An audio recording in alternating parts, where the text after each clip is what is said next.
Hello बच्चों। तो आपका फिर से एक बार स्वागत है मेरी यूट्यूब चैनल बायोनेक्टर्स एजुकेशन फाउंडेशन में। लास्ट क्लास में हमने प्रोकैरियोटिक सेल के बारे में डिस्कस करा था और आज हम डिस्कस करने वाले यूकैरियोटिक सेल के बारे में।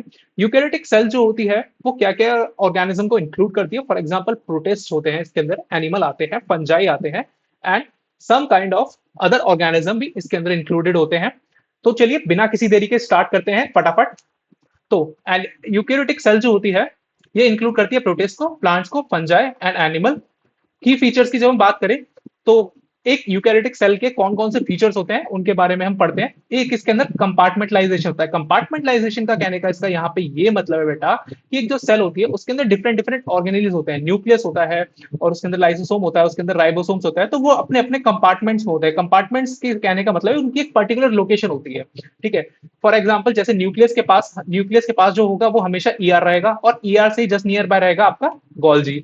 ठीक है। एंड गोल्जी के नियर बाय रहेगा आपका लाइसोसोम। तो इसी तरीके से एक पर्टिकुलर लोकेशन के अकॉर्डिंग ही, कंपार्टमेंट के अकॉर्डिंग ही जो सेल ऑर्गेनेल्स होते हैं वो अपने अपने पर्टिकुलर लोकेशन पे होते हैं और ये लोकेशन जो होती है वो तय करी जाती है by the cytoskeleton and the plasma membrane.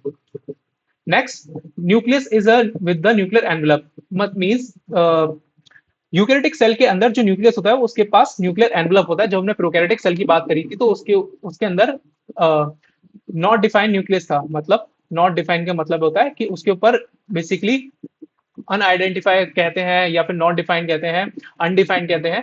तो उसके पास जो न्यूक्लियस होता है तो न्यूक्लियस के ऊपर न्यूक्लियर एनवेलप नहीं होता है। लेकिन जब हम एक यूकैरियोटिक सेल की बात करते हैं तो उसके ऊपर जो न्यूक्लियस के ऊपर न्यूक्लियर एनवेलप कंप्लीट होता है। और क्या क्या फीचर्स होते हैं? Complex locomotory and cytoskeleton structure. मतलब कि एक यूकैरियोटिक सेल के पास साइटोस्केलेटन होता है। उस साइटोस्केलेटन की मदद से डिफरेंट डिफरेंट कंपार्टमेंटलाइजेशन फॉर्मेशन होता है। एंड हम जब बात करें किसी भी ऑर्गेनेली को अपनी पर्टिकुलर लोकेशन से जब मूव करना होता है या फिर वेसिकल्स का मूवमेंट या फिर हम लैमिली का मूवमेंट की बात करें एक पर्टिकुलर सेल के अंदर, तो वो इन्हीं मोटर प्रोटीन्स ऑफ साइटोस्केलेटन के द्वारा किया जाता है। Genetic material organize into a chromosomes means genetic material हमारा कौन सा होता है? डीएनए। और डीएनए का क्रोमोसोम के अंदर ऑर्गेनाइजेशन वो भी एक तरीके का प्रोसेस होता है जिसे हम पैकेजिंग कहते हैं, पैकेजिंग ऑफ अ डीएनए। ये एक टॉपिक होता है पैकेजिंग ऑफ अ डीएनए। ठीक है। पैकेजिंग ऑफ अ डीएनए ये कंप्लीट प्रोसेस होता है। इसके अंदर पता है, इसके अंदर हम देखा जाता है कि डीएनए किस तरीके से एक क्रोमोसोम का फॉर्मेशन करता है, उसमें कौन कौन से प्रोटीन इन्वॉल्व होते हैं, हिस्टोन प्रोटीन्स होते हैं, नॉन हिस्टोन प्रोटीन्स होते हैं। ये सारी चीजें आती हैं एंड कंप्लीट पैकेजिंग होकर के हमारा एक क्रोमोसोम का फॉर्मेशन होता है डीएनए से। ठीक है। तो ये सारे कुछ की फीचर्स हैं यूकैरियोटिक सेल के। अब आगे बढ़ने से पहले हम जानते हैं एक प्लांट सेल और एक एनिमल सेल के अंदर कौन कौन से डिफरेंसेस होते हैं। और इस डिफरेंसेस से आपको ये भी पता चलेगा बच्चों कि एक प्लांट सेल और एनिमल सेल के अंदर कौन कौन से ऑर्गेनेल्स प्रेजेंट होते हैं। तो चलिए स्टार्ट करते हैं। जैसे शेप की बात करें तो सबसे पहले तो ये एक स्क्वायर शेप की होती है बेसिकली। इसमें कुछ इस तरीके की शेप होती है प्लांट सेल की एंड एनिमल्स की is just like a round. Cell wall plant cell में प्रेजेंट होगी, एनिमल सेल में एब्सेंट होगी। प्लांट सेल की जो बात करें सेलुलोज की मिलकर के बनी होगी। यहीं पे अगर हम फंजाई की बात करें तो फंजाई में किस चीज की मिलकर बनी होती है? काइटिन। ओके। प्लाज्मा मेम्ब्रेन दोनों में ही प्रेजेंट होगी। न्यूक्लियस की बात करें तो ये थोड़ा ऑफ सेंटर होगा और इसमें थोड़ा सेंट्रली लोकेटेड होगा। ऑफ सेंटर से कहने का मतलब क्या है कि ये जो सेंटर होता है सेंटर से थोड़ा सा ऑफ, मतलब जस्ट अपने सेंटर से थोड़ा डेविएटेड होगा। लाइसोसोम इसमें रेयर होते हैं, इसमें काफी ज्यादा कॉमन होते हैं। वैक्यूल्स, वैक्यूल्स की जब बात करते हैं तो at least large amount plant cell में बहुत ही सबसे ज्यादा large amount of vacuoles present होते हैं। अप्रोक्सीमेटली पूरे सेल का 65 to 70% तक स्पेस जो होता है ना सेल का, वो प्लांट सेल का वो वैक्यूल्स ले जाते हैं, food vacuoles, SAP vacuoles etcetera. ठीक है। अभी लास्ट में है, अभी धीरे धीरे करके जब हम यूकैरियोटिक सेल की तरफ पढ़ेंगे तो उसमें प्लांट और एनिमल दोनों के ऑर्गेनेल्स को डिस्कस करेंगे। Small and the numerous amount में वैक्यूल्स जो होते हैं। क्लोरोप्लास्ट, क्लोरोप्लास्ट आपका प्लांट सेल में प्रेजेंट होगा, इसमें एब्सेंट होगा। सेंट्रोसोम इसमें रेयर होगा और इसमें प्रेजेंट होगा। मोड ऑफ न्यूट्रिशन ये ऑटोट्रॉफिक होते हैं, मींस कि अपना फूड्स सेल्फ सिंथेसाइज कर सकते हैं in the presence of sunlight. Photosynthesis जिसे कहते हैं जिसमें लाइट एंड डार्क की एक्शन दोनों आती है। ये हेटरोट्रॉफिक होते हैं, ये अपने फूड के लिए एनिमल्स जो होते हैं किसी और पे डिपेंड रहते हैं। जैसे आप लोग अपनी मम्मी पे डिपेंड रहते हो, मजाक कर रहा हूं, जैसे हम जो पूरी ह्यूमन बीइंग है वो डिपेंड किस पे? प्लांट सोर्स पे बेसिकली, या फिर एनिमल फूड्स पे। सीलिया रेयर एंड ऑफ्टन प्रेजेंट। और एनर्जी प्रोडक्शन की जब हम बात करते हैं तो प्लांट के अंदर दो तरीके से एनर्जी प्रोडक्शन होता है बेटा। एक तो फोटोसिंथेसिस के जरिए, दूसरा माइटोकॉन्ड्रिया में जब एटीपी का प्रोडक्शन होता है फाइनली, ठीक है। एंड रेस्पिरेशन माइटोकॉन्ड्रिया में। आप लोग रेस्पिरेशन यहाँ पर देख कर कंफ्यूज मत हो ना, रेस्पिरेशन का मतलब यहाँ पे किससे, सेलुलर रेस्पिरेशन। सेलुलर रेस्पिरेशन, इस सेलुलर रेस्पिरेशन इसलिए कहा गया है क्योंकि इसी सेलुलर रेस्पिरेशन इसलिए कहा है क्योंकि सेल इसमें क्या होते हैं, इसमें ऑक्सीजन का अपटेक बढ़ जाता है, ठीक है। सेलुलर रेस्पिरेशन में सेल का और फाइनली ग्लूकोज को ऑक्सीडाइज करके एनर्जी का प्रोडक्शन होता है, और इसीलिए इसे कहा गया cellular respiration, in short respiration यहाँ पे लिख दिया गया है। प्लाज्मोडेस्माटा प्रेजेंट होंगे, इसमें एब्सेंट होंगे। प्लाज्मोडेस्माटा का बेसिकली जो वर्क होता है वो नेबरिंग सेल से कम्युनिकेट करने के लिए होता है, ट्रांसपोर्टेशन के लिए होता है। ग्लाइकोजन, ये एक एनिमल सेल का ग्लूकोज स्टोरेज फॉर्म है, और वही ग्लूकोज स्टोरेज फॉर्म प्लांट में क्या कहलाता है, स्टार्च कहलाता है। तो इस कंपैरेटिव स्टडी से आपने जाना कि एक प्लांट सेल के अंदर, एक एनिमल सेल के अंदर कौन कौन से ऑर्गेनलीज प्रेजेंट होते हैं। जहां पे रेयर लिखा हुआ है तो वहां पे कंफ्यूज होने की जरूरत नहीं है, बहुत ही रेयर अमाउंट में प्रेजेंट होंगे, मतलब बहुत ही न्यूमरस या फिर फ्यू अमाउंट में प्रेजेंट होंगे। तो चलिए बढ़ते हैं सबसे पहले ऑर्गेनलीज की तरफ, जिसको हम कहते हैं सेल मेम्ब्रेन। हम जानते हैं, भले हम प्लांट सेल की बात करें या फिर एनिमल सेल की बात करें, सबसे आउटर मोस्ट होती है वो होती है सेल वॉल, जो कि प्लांट सेल में प्रेजेंट होती है, ठीक है। एनिमल सेल में सेल वॉल नहीं होती है। तो सेल वॉल के बाद प्रेजेंट होता है आपका cell membrane.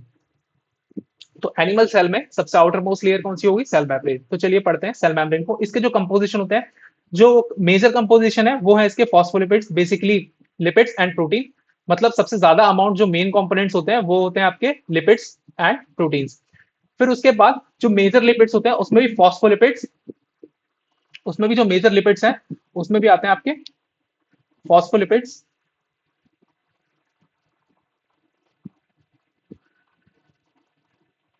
Phospholipids arranged in a bilayer. देखो, अब लिपिड्स और प्रोटीन तो प्लाज्मा मेम्ब्रेन में मेनली प्रेजेंट होते हैं। अब लिपिड्स भी कौन कौन से होते हैं, लिपिड्स के डिफरेंट डिफरेंट टाइप्स हैं। अभी आप इससे आगे जब बायोमोलिक्यूल्स चैप्टर पढ़ेंगे बच्चों, तो उसके अंदर आपको समझ में आएगा कि कितने टाइप्स के लिपिड्स होते हैं। अगर हम बात करें लिपिड्स की, तो इसमें लिपिड्स में आते हैं फैटी एसिड्स आते हैं, ठीक है। आपने फॉस्फोलिपिड्स के बारे में जानेंगे, ठीक है। और आप जानेंगे स्पिंगोलिपिड्स के बारे में, स्पिंगोलिपिड्स, ठीक है। और आप जानेंगे बेटा ट्राइग्लिसराइड्स के बारे में, ट्राइग्लिसराइड्स, ठीक है, मोनोग्लिसराइड, ट्राइग्लिसराइड। तो उसमें सबसे ज्यादा कौन से होते हैं, फॉस्फोलिपिड्स होते हैं। Additional component cholesterol and carbohydrate, मतलब कोलेस्ट्रॉल भी होता है और कार्बोहाइड्रेट दोनों होते हैं। फॉस्फोलिपिड्स का अरेंजमेंट कैसा होता है, फॉस्फोलिपिड्स का अरेंजमेंट ये पोलर हेड ग्रुप होता है। इनमें अगर हम एक स्ट्रक्चर, एक फॉस्फोलिपिड का स्ट्रक्चर देखें तो कुछ इस तरीके का दिखता है माइक्रोस्कोपिकली, ठीक है, कुछ इस तरीके का। तो ये होता है इसका एक पोलर हेड, पोलर हेड। और नेक्स्ट इसकी होती है non polar tail, non polar tail, ठीक है। पोलर का मतलब याद है ना, हाइड्रोफिलिक कहते हैं इसे, इसी को कहते हैं बेटा हम हाइड्रोफिलिक। नॉन पोलर को कहते हैं हम हाइड्रोफोबिक, हाइड्रोफोबिक, ठीक है। Hydrophobic tell towards the inner part, ये आउटर पार्ट होता है और ये इनर की साइड, ठीक है। Protects non polar tail from the aqueous environment, जो पोलर हेड होता है वो एक तरीके से प्रिवेंट करता है नॉन पोलर टेल को एक्वस एनवायरनमेंट में, क्योंकि हम जानते हैं ना कि पोलर पोलर के साथ इजीली सॉल्युबल होता है, नॉन पोलर के साथ। नेक्स्ट, अब इसमें प्रोटीन के कौन कौन से टाइप्स होते हैं, दो तरीके के प्रोटीन होते हैं, एक होता है इंटीग्रल प्रोटीन, एक होता है पेरिफेरल प्रोटीन। इंटीग्रल प्रोटीन बेटा वो होते हैं जो एक तरीके से प्लाज्मा मेम्ब्रेन को कंप्लीटली ट्रांसवर्सली क्रॉस करते हैं। आप लोग यहाँ पे देख रहे हो कि जो इंटीग्रल प्रोटीन है, वो इंटीग्रल प्रोटीन क्या कर रहा है, ये आपका क्या है, इंटीग्रल प्रोटीन है। ये इंटीग्रल प्रोटीन क्या कर रहा है, ये इंटीग्रल प्रोटीन प्लाज्मा मेम्ब्रेन को आउटसाइड और इनसाइड कंप्लीटली ट्रांसवर्स करता है, ठीक है। इसमें लिखा हुआ है पार्शियली और totally buried in a membrane, मतलब धसा होता है एक तरीके से प्लाज्मा मेम्ब्रेन में टोटली। पेरिफेरल प्रोटीन, जैसा कि इसका नाम है पेरिफेरल, तो ये पेरिफेरी पे प्रेजेंट होंगे, lie on a membrane surface, या फिर इनसाइड या फिर आउटसाइड, दोनों तरफ प्रेजेंट होते हैं, ठीक है। अब रेशियो के अकॉर्डिंग कि ह्यूमन इरेथ्रोसाइट्स में हम 52% ऑफ प्रोटीन होते हैं एंड 40% ऑफ लिपिड होते हैं। हम based upon their functioning of a particular cell, ये डिफरेंट डिफरेंट कंपोजिशन में प्रेजेंट होते हैं। मतलब ऐसा जरूरी नहीं है कि किसी में 50 पर दूसरे में भी 50% हो, एक में 40% प्रोटीन है तो दूसरे में भी 40% प्रोटीन हो, ऐसा जरूरी नहीं है, ठीक है। तो जैसा जिस सेल का फंक्शन है उसी के अकॉर्डिंग उसकी प्लाज्मा मेम्ब्रेन है, और उसी प्लाज्मा मेम्ब्रेन उसी के अकॉर्डिंग ही उनका कंपोजिशन है। उसमें 50% लिपिड या फिर हम कहें 40% लिपिड, ठीक है, उसी के अकॉर्डिंग रहता है। जब आरबीसी की बात करते हैं, इरेथ्रोसाइट्स की, तो उनमें 52% प्रोटीन एंड 40% तक लिपिड्स होते हैं। ठीक है, ratio very in different cells type, क्योंकि उनका फंक्शन अलग अलग है हर एक सेल्स का। ठीक है, फ्लूइड मोजाइक मॉडल, बेटा ये जो मॉडल है प्लाज्मा मेम्ब्रेन के बेसिस पे ही है। प्लाज्मा मेम्ब्रेन का जो स्ट्रक्चर दिया था, जो दो साइंटिस्ट थे सिंगर एंड निकोलसन ने, after the electron microscopy discovery के बाद उन्होंने एक प्लाज्मा मेम्ब्रेन का स्ट्रक्चर डिस्क्राइब करा 1972 में, और ये वाइडली एक्सेप्टेड मॉडल था। उन्होंने बताया कि quasi fluid nature of a lipid enables the lateral movement of the protein. Quasi fluid nature का मतलब क्या हुआ कि बेसिकली जो फॉस्फोलिपिड्स होते हैं, जो लिपिड्स का नेचर होता है, वो एक तरीके क्वासी फ्लूइड नेचर है, कि वो एक तरीके से मूवमेंट करते हैं। फॉर एग्जाम्पल आप देख रहे हो कि जैसे मेरा हाथ, यह है एक प्लाज्मा मेम्ब्रेन है, ठीक है, और उसके पास एक और मेम्ब्रेन है, ठीक है, ये एक लिपिड बाइलेयर मेम्ब्रेन है। तो इसमें जैसे ये क्या है, एक प्रोटीन इसमें धसा हुआ है, कंप्लीटली इंटीग्रल प्रोटीन। जब इनके बीच में प्लाज्मा मेम्ब्रेन की मूवमेंट होगी, तो इन लिपिड्स की मूवमेंट हो रही होगी, तो उसकी वजह से क्या होगा, ये प्रोटीन भी मूव करेगा। ठीक है, तो वही इन्होंने बता रखा है अपने मॉडल में। उन्होंने बताया कि quasi fluid nature of a lipid enable lateral movement of a protein. Lateral movement का मतलब आगे पीछे कुछ इस तरीके से। ठीक है, ये नहीं कि उसमें वो पलट जाएगा। Fluidity membrane is ability to move within the membrane. Fluidity measured by the ability to move the protein movement in the membrane. ठीक है, function of a fluid nature, function of, अब उसके फ्लूइडिक होने के नेचर के उसके क्या क्या फंक्शन हो सकते हैं। प्लाज्मा मेम्ब्रेन सेल ग्रोथ में हेल्प करती है, फॉर्मेशन ऑफ इंटरसेलुलर जंक्शंस में। ठीक है, एक सेल दूसरी सेल्स के बीच में कैसे कोऑर्डिनेशन करेगी, कैसे कम्युनिकेट करेगी। सिक्रीशन में, एंडोसाइटोसिस में, एंड सेल डिवीजन में। एंडोसाइटोसिस एक प्रोसेस होता है। एंडोसाइटोसिस में क्या होता है कि कोई भी सेल, ठीक है, कोई भी सेल किसी फॉरेन पार्टिकल को कैसे एंगल्फ करेगी, धीरे धीरे करके। ठीक है, कुछ इस तरीके से। ठीक है, ये फॉरेन पार्टिकल है, ये सेल है, और कंप्लीटली वो सेल उसे अपने अंदर इंजेस्ट कर लेगी। ठीक है, यहाँ पर वो फॉरेन पार्टिकल है, वो फाइनली अंदर आ जाएगा, और फाइनली वो पार्टिकल अंदर, इसी प्रोसेस का था एंडोसाइटोसिस। अगर इस फॉरेन पार्टिकल को, या फिर पैथोजन माइक्रो ऑर्गेनिज्म या कुछ भी है, ठीक है, जो फॉरेन है इस सेल्स के लिए, तो ये से जब एग्जिट करती है तो उसे हम पिनोसाइटोसिस कहते हैं। ओ एक्सोसाइटोसिस, सॉरी, एक्सोसाइटोसिस, एक्सोसाइटोसिस। ठीक है, एक्सोसाइटोसिस, एक एंडोसाइटोसिस एंड एक्सोसाइटोसिस। एंडो का मतलब अंदर लेना, एक्सो का मतलब बाहर छोड़ना। सेल डिवीजन, जब सेल डिवाइड करती है फाइनली। ठीक है, ये आपको जो स्ट्रक्चर दिख रहा है, इसमें आपको डिफरेंट डिफरेंट ग्लाइकोलिपिड्स वगैरह दिख रहे हैं। Wait a minute. So wait, मैं जरा 2 मिनट चेक कर लूँ कुछ।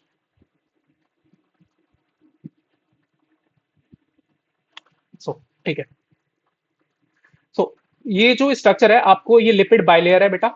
ठीक है, ये पहली लेयर, ये दूसरी, इसीलिए इसे कहा जाता है फॉस्फोलिपिड बाइलेयर। प्लाज्मा मेम्ब्रेन, ये जो स्टेटमेंट है ना, प्लाज्मा मेम्ब्रेन क्या है, एक तरीके से फॉस्फोलिपिड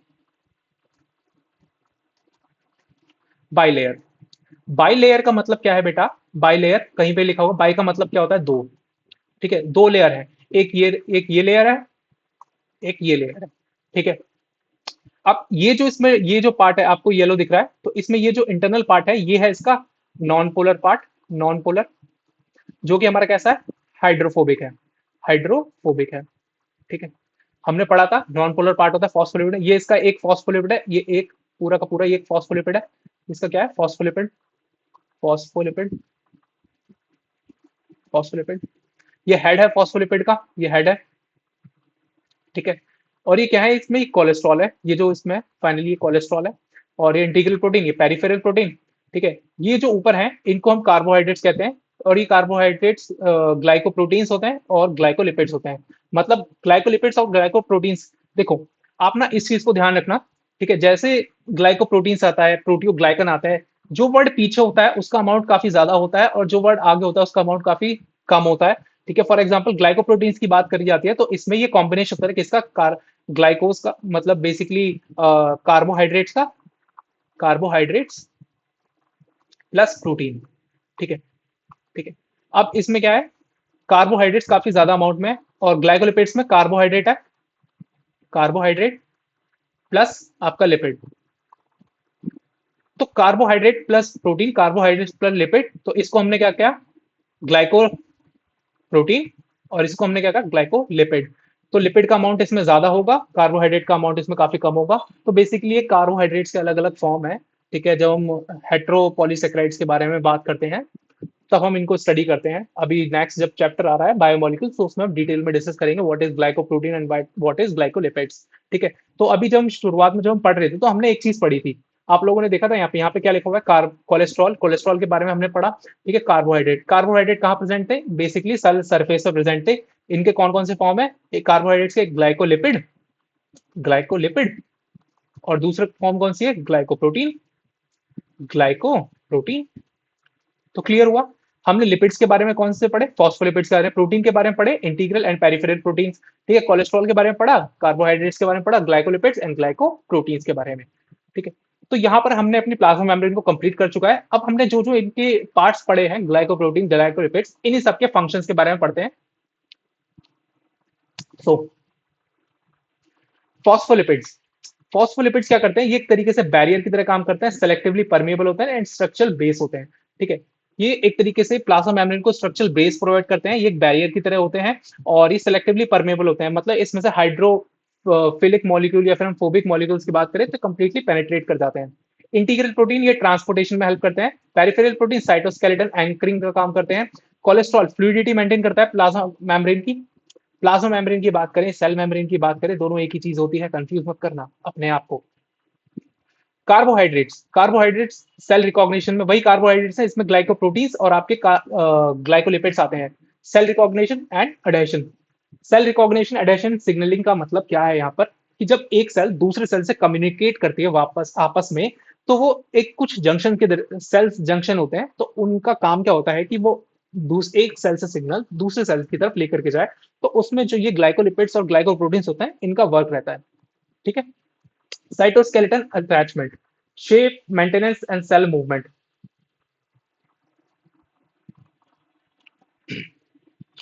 तो हमने पढ़ा कि डिफरेंट डिफरेंट कंपोजिशन कौन से होते हैं प्लाज्मा मेम्ब्रेन के। फ्लूइड मोजाइक मॉडल किसने दिया था, सिंगर एंड निकोलसन ने। तो different different parts of plasma membrane और उनके फंक्शंस के बारे में हमने पढ़ा। नेक्स्ट हम पढ़ने जा रहे हैं transport across the plasma membrane. ठीक है, इसमें से यहाँ से क्वेश्चन पूछा जाता है, याद रखना है आपको, बिल्कुल पूछा जाता है 110%। Transport across the plasma membrane, दो तरीके से ट्रांसपोर्टेशन होता है, एक होता है पैसिव ट्रांसपोर्ट और दूसरा होता है बेटा एक्टिव ट्रांसपोर्ट। देखो, पैसिव ट्रांसपोर्ट और एक्टिव ट्रांसपोर्ट का मतलब समझ लो। देखो, एक्टिव ट्रांसपोर्ट का मतलब है एक्टिव, जहां पर आपकी बॉडी जब एक्टिव होती है तो क्या करती है, एनर्जी को क्या कहते हैं, यूटिलाइज करती है। आपकी बॉडी में जब हाई एनर्जी होगी तभी वो एक्टिव फॉर्म में आएगी। ठीक है, तो उसी तरीके से जहां पे एनर्जी का यूज हो, जहां पे एटीपी का यूज हो, वो आपका एक्टिव ट्रांसपोर्ट है। ठीक है, तो एटीपी का जहां पे यूज हुआ, एनर्जी डिपेंडेंट प्रोसेस है, एनर्जी का यूज होगा, एटीपी का यूज होगा। Transport against the concentration gradient, और यहाँ पर कंसंट्रेशन ग्रेडियंट के अगेंस्ट ट्रांसपोर्टेशन होगा। ठीक है, जब हम कंसंट्रेशन ग्रेडियंट की बात करते हैं, किसी भी चीज का ग्रेडियंट, प्रेशर ग्रेडियंट की बात करें, टेम्परेचर ग्रेडियंट की बात करें, ठीक है, और कंसंट्रेशन ग्रेडियंट की बात करें, तो ग्रेडियंट जहां पे बात आता है ना, वर्ड ग्रेडियंट, ग्रेडियंट जहां पे आ गया बेटा, तो वहां पे आप लोग एक चीज याद रखना। वेट अ मिनट, किधर चला गया, हाँ,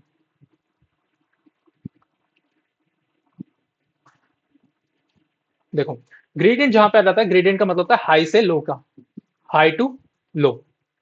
ठीक है, हाई टू लो। अब अगेंस्ट द कंसंट्रेशन ग्रेडियंट करना है, तो जब कोई हम अगेंस्ट में, फॉर एग्जांपल हम दीवार को धक्का लगा रहे हैं, तो उसके अगेंस्ट में हम फोर्स लगा रहे हैं ना, तो हमें क्या है, एनर्जी देनी पड़ रही है, तो इसलिए transport against the concentration gradient और एटीपी का यूज होगा और एक्टिव ट्रांसपोर्ट होगा।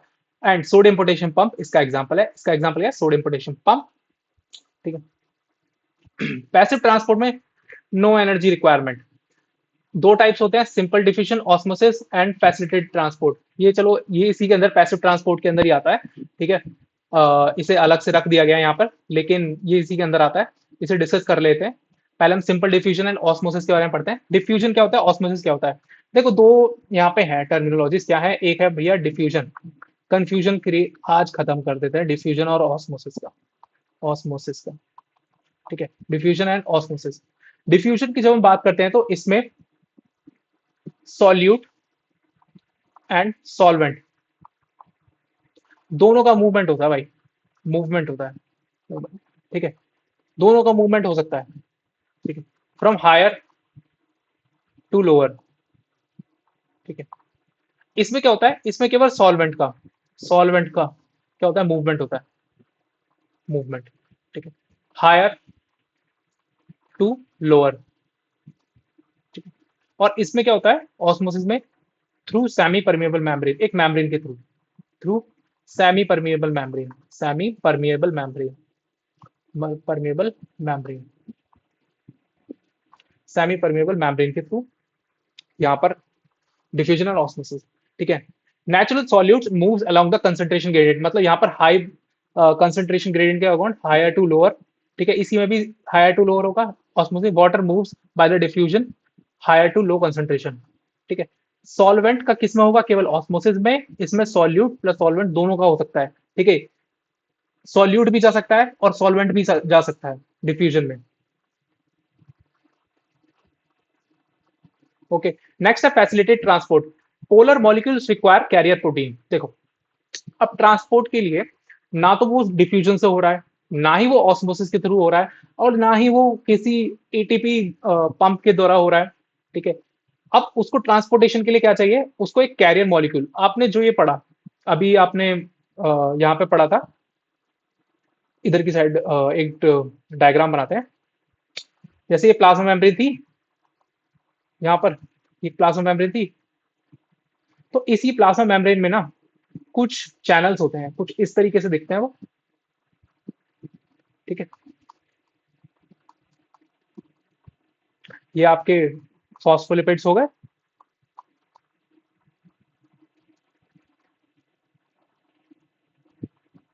ठीक है, फॉस्फोलिपिड्स हो गए, तो इन्हीं को कहा गया बेटा कैरियर प्रोटीन्स।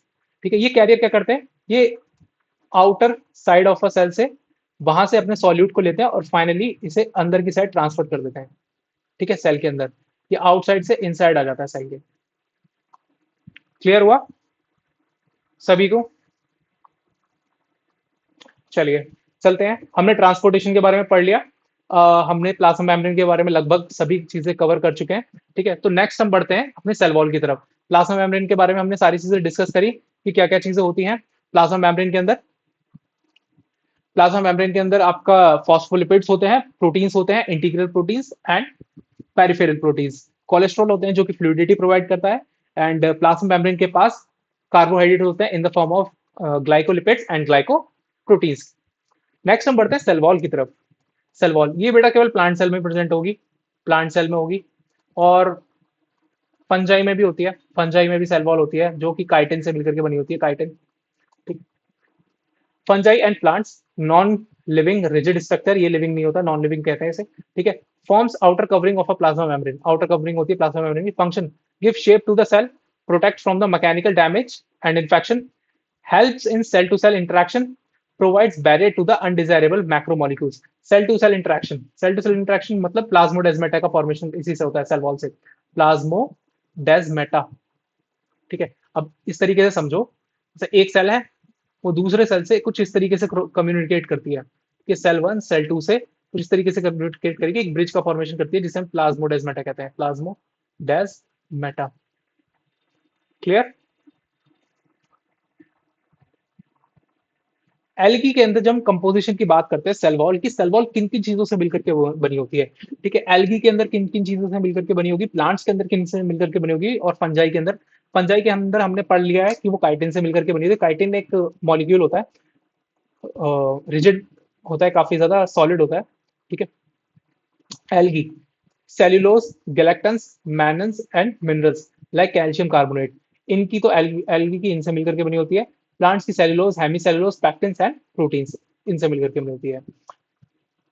स्ट्रक्चर, स्ट्रक्चर की जब हम बात करते हैं सेल वॉल की, तो डिफरेंट डिफरेंट प्लांट स्टेजेस में, मतलब जब प्लांट छोटा होता है, जब हम प्लांटलेट्स की बात कर रहे हैं, फिर धीरे धीरे करके प्लांट्स मैच्योर होता है और उसके बाद फाइनली एक मैच्योर्ड प्लांट बनता है, तो उसमें सेल वॉल की जो कंपोजिशन होती है वो चेंज होती रहती है। ठीक है, जब हम एक यंग प्लांट की बात करते हैं तो उसमें जो सेल वॉल होती है उसे हम प्राइमरी वॉल्स कहते हैं, केपेबल ऑफ अ ग्रोथ, मतलब वो केवल ग्रोथ को ही प्रमोट करेगी और ग्रोथ ग्रोथ पीरियड में ही वो ज्यादा फेवरेबल रहती है। सेकेंडरी वॉल, ये काफी formed on the inner side of the cell mature, जब सेल मैच्योर हो जाती है तो वो काफी जो प्राइमरी वॉल होती है वो कन्वर्ट हो जाती है हमारी सेकेंडरी वॉल में, and middle lamella, layer of a calcium pactate glues of a neighboring cells together. मतलब कि ये मिडल लैमेला क्या होती है कि यही प्लाज्मा मेम्ब्रेन सम टाइम्स कुछ टाइम पे ऐसा देखा जाता है कि एक तरीके से ब्रिज का काम करती है। ठीक है, जो नेबरिंग सेल्स होती हैं उनमें together act as a calcium pectate and glue, neighbouring cell से चिपकने का। फॉर एग्जांपल आप देखते होगे, ये मैंने इतनी दूर दूर बनाया है, तो इनको जब हम देखते हैं माइक्रोस्कोप, तो ये काफी ज्यादा पास पास हैं। आप लोग यहाँ पे प्लाज्मोडेस्माटा को देख रहे हो, कुछ इस तरीके से होते हैं ये। ठीक है, इस तरीके से काफी ज्यादा नियर बाय। ठीक है, काफी ज्यादा नियर बाय। तो आप जो यहाँ पर ये देख रहे हो, ये है प्लाज्मोडेस्माटा, और यहाँ पे नियर बाय कैल्शियम पैक्टेट की तरह नेबरिंग सेल से एक सेल दूसरे सेल से जुड़ी हुई रहती है, काफी क्लोजनेस होती है। नेक्स्ट हम बढ़ते हैं, प्लाज्मोडेस्माटा के बारे में हो गया, मिडल लैमेला, वही जो मैंने बताया plasmodesmata, correct, cytoplasm to the neighbouring cells, ये हो चुका है। अब हम बात करते हैं नेक्स्ट नेक्स्ट सेल ऑर्गेनेलिस की, जिसका नाम है एंडोप्लाज्मिक रेटिकुलम। देखो, एंडोप्लाज्मिक रेटिकुलम की जब हम बात करते हैं, तो मैंने आपको बताया था एंडोप्लाज्मिक रेटिकुलम एक तरीके से आपका एंडोमेम्ब्रेनल सिस्टम का पार्ट है। ठीक है, endoplasmic reticulum and the Golgi bodies and lysosome and vacuoles, ये सारे के सारे आपके एंडोमेम्ब्रेनल सिस्टम का पार्ट है। ये सारे के सारे अपनी प्लाज्मा मेम्ब्रेन को एक दूसरे के साथ शेयर करते हैं। ठीक है, अगर आपको नहीं पता है ना कि एंडोमेम्ब्रेनल सिस्टम, तो आप जाकर के मेरी पहले वाली वीडियो प्रोकैरियोट्स, उसको जाकर के देखिए, मैं वही रिकमेंड करूंगा आपको। ठीक है, structure endoplasmic reticulum, network of a tiny tubular structure in the cytoplasm. ये साइटोप्लाज्म में एक टाइनी ट्यूबुलर स्ट्रक्चर है, आप लोग देख रहे होंगे कुछ इस तरीके का दिख रहा है, ये 3D लाइक स्ट्रक्चर है, ट्यूबुलर, ये ट्यूब्स ही होती हैं, देख रहे हो आप ट्यूब्स। ठीक है, divides intracellular space into two compartments, luminal and extra luminal. Luminal होता है इनसाइड एंडोप्लाज्मिक रेटिकुलम, और एक्स्ट्रा ल्यूमिनल लाइक अ साइटोप्लाज्म, मतलब एक जो होता है ये बाहर की साइड, ठीक है, और एक होता है इन ट्यूबुलर ट्यूब्स के अंदर जो एनवायरमेंट होता है। ठीक है, उनकी बात, जैसे हमने क्या कहा है, ईआर ल्यूमन। ठीक है, और ये एक्स्ट्रा ल्यूमिनल का मतलब है साइटोप्लाज्म, इसके बाहर का जो है एक्स्ट्रा ल्यूमिनल। दो टाइप्स के एंडोप्लाज्मिक रेटिकुलम है, एक होता है रफ एंडोप्लाज्मिक रेटिकुलम, एक होता है स्मूथ एंडोप्लाज्मिक रेटिकुलम। इन दोनों के बारे में ये है कि रफ एंडोप्लाज्मिक रेटिकुलम जो है, इसके ऊपर राइबोसोम प्रेजेंट होते हैं, और बेसिकली इन राइबोसोम्स का क्या होता है कि प्रोटीन सिंथेसिस में वर्क होता है। और स्मूथ एंडोप्लाज्मिक रेटिकुलम के ऊपर हमारा राइबोसोम्स प्रेजेंट नहीं होता है। Bears ribosomes on outer surface, frequently observed in cells actively involved in the protein synthesis and secretion। यहाँ पे लिखो है ना, प्रोटीन सिंथेसिस एंड सिक्रीशन, याद रखना है इस चीज को। एक राइबोसोम्स होते हैं, ठीक है, जिसके पास राइबोसोम्स होगा वो प्रोटीन सिंथेसिस करेगा। Extensive and the continuous with outer nuclear membrane, ये जो स्टेटमेंट है ना, ये समझो, इस स्टेटमेंट को आप यहाँ पे समझो। कहने का मतलब क्या है, आप लोग यहाँ पे जो फिगर है इसे ध्यान से देखिए। मैंने इस फिगर को जानबूझ करके कुछ इस तरीके से लगाया था। देखो, ये जो न्यूक्लियस है, ये न्यूक्लियस है, आपने ये न्यूक्लियस की मेम्ब्रेन देख रही है, ये न्यूक्लियर का एनवलप है, ये आपको दिख रहा है, ये कनेक्टेड है। देखो, यहां से ये कनेक्टेड है, यहां से, और फाइनली आपका एंडोप्लाज्मिक रेटिकुलम स्टार्ट हो रहा है यहाँ से, रफ आ रही है। ठीक है, तो न्यूक्लियर एनवलप और एंडोप्लाज्मिक रेटिकुलम आपस में मेम्ब्रेन को शेयर करते हैं। ठीक है,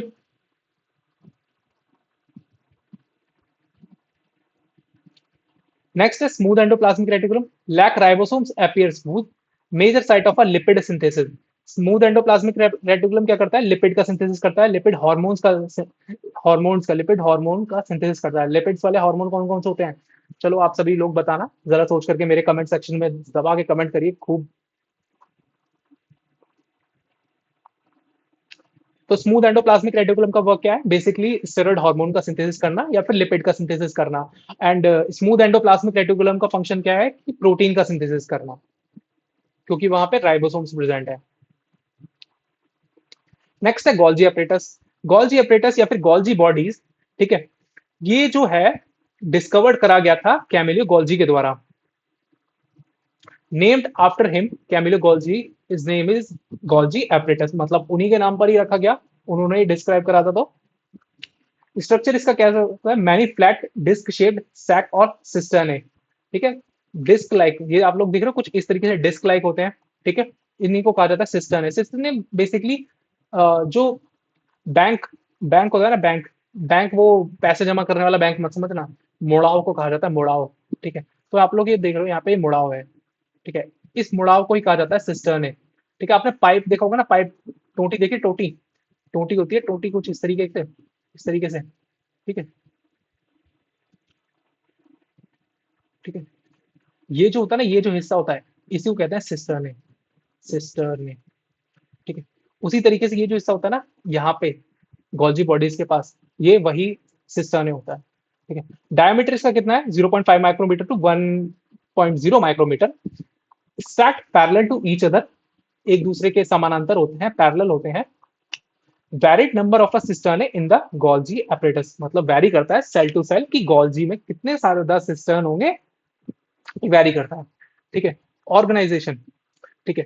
जब हम गोल्जी बॉडीज के बारे में पढ़ते हैं तो देखो, गोल्जी बॉडीज के अंदर दो तरीके के फेज होते हैं, एक होता है सिस फेज, एक होता है ट्रांस फेज, ठीक है। ये गोल्जी बॉडीज का स्ट्रक्चर है। इस गोल्जी बॉडीज की जो हम बात करते हैं तो एंडोप्लाज्मिक रेटिकुलम, यहाँ पर इसका एंडोप्लाज्मिक रेटिकुलम होगा, और एंडोप्लाज्मिक रेटिकुलम कनेक्ट किससे रहता है, न्यूक्लियस से, ठीक है। तो आप कुछ ना इस प्रोसेस को समझना, सबसे पहले प्रोटीन का सिंथेसिस ईआर में होता है, ईआर के बाद फाइनली वो गोल्जी में जाता है, और गोल्जी से आगे जो होता है वो होता है लाइसोसोम, ठीक है। यहाँ पे होता है कुछ लाइसोसोम, लाइसोसोम, ठीक है, लाइसोसोम, लाइसोसोम। अब ईआर से प्रोटीन का सिंथेसिस हुआ, वो सिस फेज, गोल्जी के अंदर सिस फेज होता है, इसे हम कहते हैं इसका एंट्री फेज, एंट्री, यहां से एंट्री होगा। ट्रांस फेज से ये एग्जिट फेज होता है, एग्जिट फेज, ठीक है। यहां से प्रोटीन फाइनली एग्जिट होगा in the form of secretory vesicle, sorry, देखो, इनकमिंग और ट्रांसपोर्ट वेसिकल, यहाँ से फाइनल प्रोटीन की एंट्री होगी, इन सिस्टम में इनका मॉडिफिकेशन होगा प्रोटीन का, और फाइनली उन्हें एग्जिट आउट कर दिया जाता है by the form of secretory vesicle, और फाइनली रीच करेंगे आपका लाइसोसोम तक, और या फिर हम कहें प्लाज्मा मेम्ब्रेन तक, ठीक है। तो यही सारी चीजें हैं। ऑर्गेनाइजेशन में सिस फेज होता है, ये काफी कॉन्वेक्स होता है, कॉन्वेक्स शेप का। ट्रांस फेज होता है, इसी को हम एग्जिट फेज कहते हैं। कॉन्केव और मैच्योरिंग फेज, ठीक है। इनका जो फंक्शन होता है, बेसिकली ये पैकेजिंग में काम आता है, प्रोटीन की पैकेजिंग। आपके सेल को जहां पे भी प्रोटीन की रिक्वायरमेंट होती है तो गोल्जी बॉडी उसी के अकॉर्डिंग उसी कंपार्टमेंट में प्रोटीन को ट्रांसफर कर देती है। Packaging material, packaging and sorting of protein,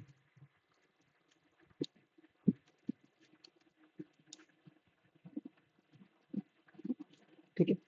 and और भी बहुत सारे फंक्शंस होते हैं, अब इनके बारे में पढ़ते हैं नेक्स्ट। जब हम बात करते हैं ना गोल्जी के अंदर फर्दर मॉडिफिकेशन ऑफ प्रोटीन होता है, modification of protein, modification of protein, modification of protein का मतलब है, अभी आपने प्लाज्मा मेम्ब्रेन के ऊपर ग्लाइकोप्रोटीन पढ़े हैं ना, ग्लाइकोप्रोटीन, ग्लाइकोप्रोटीन, तो उन्हीं ग्लाइकोप्रोटीन्स, ठीक है, का फॉर्मेशन गोल्जीज में होता है, फॉर्मेशन गोल्जी बॉडी में होता है। क्लियर हुआ है यहाँ पे आपको ये चीजें? देखो यहाँ पे कुछ लिखा भी है फंक्शंस के बारे में, देखो,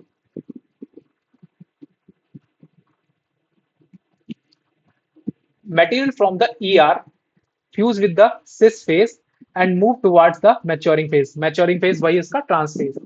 प्रोटीन के अंदर modification, protein from the ER ribosomes modified in cistern of a Golgi, ठीक है। Important site formation of a glycoproteins and the glycolipids, मतलब जो आपका गोल्जीज होते हैं इन्हीं के अंदर ग्लाइकोलिपिड्स एंड ग्लाइकोप्रोटीन्स का फॉर्मेशन होता है, ठीक है। Next is lysosomes, lysosomes are the suicidal bags, next lysosome,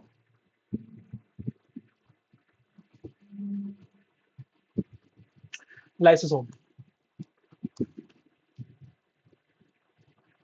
formation membrane bound vesicular structure. देखो लाइसोसोम की जो हम बात करें, अभी मैंने आपको बताया कि सबसे पहले न्यूक्लियस होता है, ये न्यूक्लियस है, इसी के पास मैम्ब्रेन होती है, ठीक है। इसी की मैम्ब्रेन से लग करके फाइनली आपका ईआर का फॉर्मेशन होता है, ईआर, यहाँ से ये ईआर होता है, ईआर के बाद आपका गोल्जी आता है,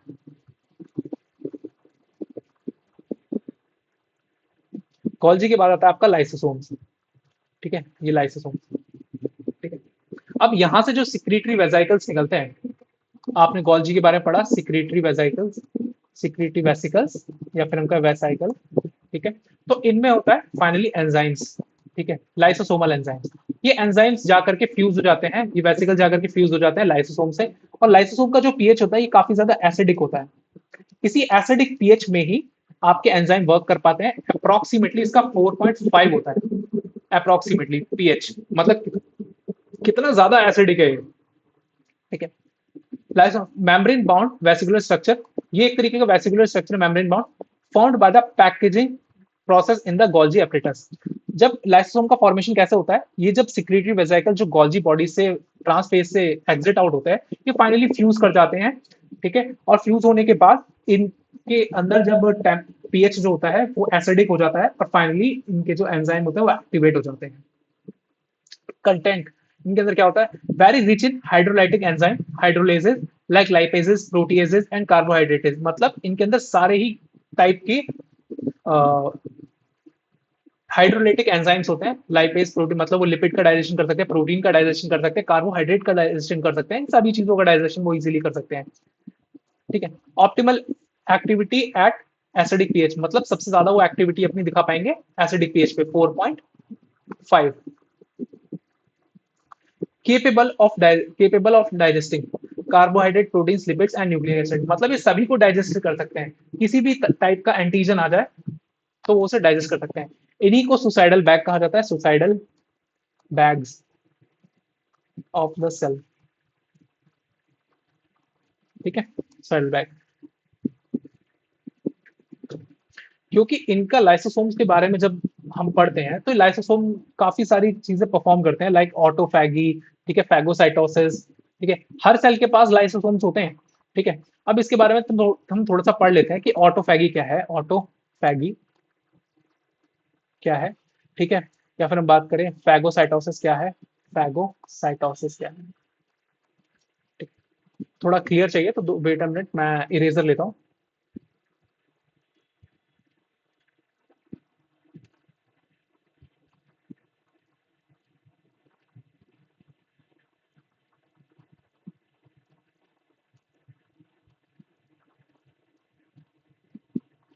इरेजर से पहले इरेज करते हैं, फिर उसके बाद फटाफट से देखते हैं।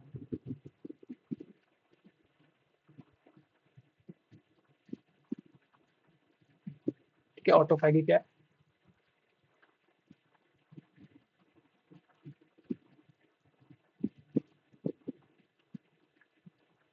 देखो, ऑटोफैगी, जब हम ऑटोफैगी के बारे में बात करते हैं,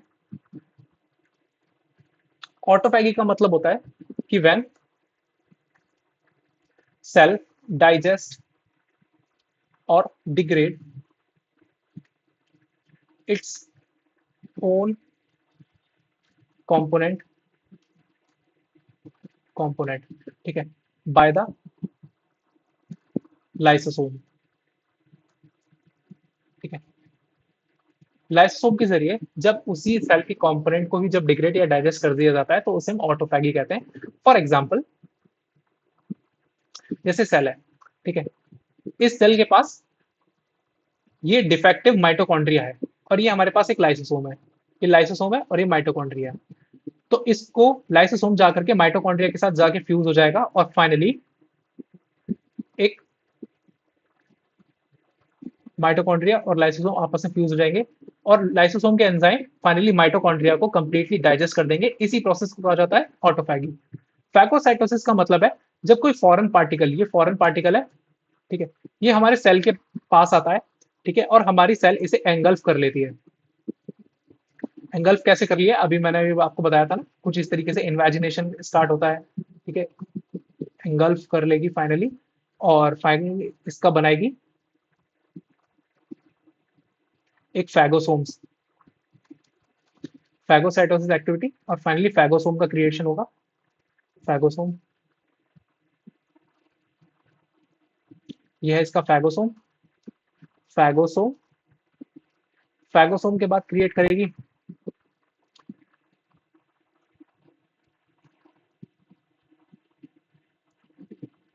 ये फॉरेन पार्टिकल हमारा, और यहाँ पे लाइसोसोम हमारा। अब बनेगा इन दोनों का जब फ्यूजन होगा, फाइनली इन दोनों का जब फ्यूजन होगा तो इनसे बनेगा फैगोलाइसोसोम।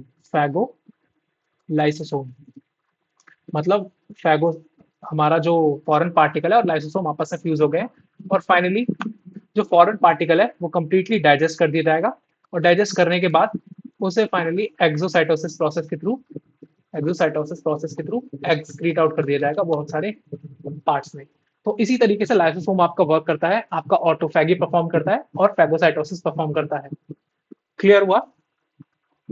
नेक्स्ट नेक्स्ट जो ऑर्गेनेल है वो है माइटोकॉन्ड्रिया। माइटोकॉन्ड्रिया तो माइटोकॉन्ड्रिया के बारे में हम पढ़ते हैं। Not easily visible under the microscope unless specifically stained. देखो भाई, एक ना स्टडी हुई थी एंडोसिम्बायोटिक थ्योरी। एंडोसिम्बायोटिक थ्योरी में ये कहा गया कि जो यूकैरियोटिक सेल है वो इवॉल्व हुई है आपकी प्रोकैरियोटिक सेल से। जैसे कि सबसे पहले हम जानते हैं कि सबसे पहले प्रोकैरियोटिक सेल इस लाइफ में एग्जिस्ट करी। लाइफ प्रोकैरियोटिक सेल पे एग्जिस्ट करी थी। फिर उसके बाद धीरे धीरे करके वो यूकैरियोटिक सेल में डेवलप होना स्टार्ट हुई, और हमारा एक लिविंग सेल्स यूकैरियोटिक सेल्स का डेवलपमेंट होना स्टार्ट हुआ। ठीक है, तो उसके अकॉर्डिंग हम जब माइटोकॉन्ड्रिया की जब हम स्टडी करते हैं तो हम देखते हैं कि माइटोकॉन्ड्रिया के पास एक तो हमारे सेल के पास अपना ओन डीएनए होता है, लेकिन हमारी सेल के पास माइटोकॉन्ड्रिया है, क्लोरोप्लास्ट है, इन दोनों के पास इनका खुद का ही डीएनए है। वो उनके अंदर के जो फंक्शंस हैं, उनके अंदर की जब मॉलिक्यूलर स्टडी करी गई, उनका डीएनए देखा गया तो उन दोनों का डीएनए रिसेंबल्स करता है एक प्रोकैरियोटिक सेल के साथ।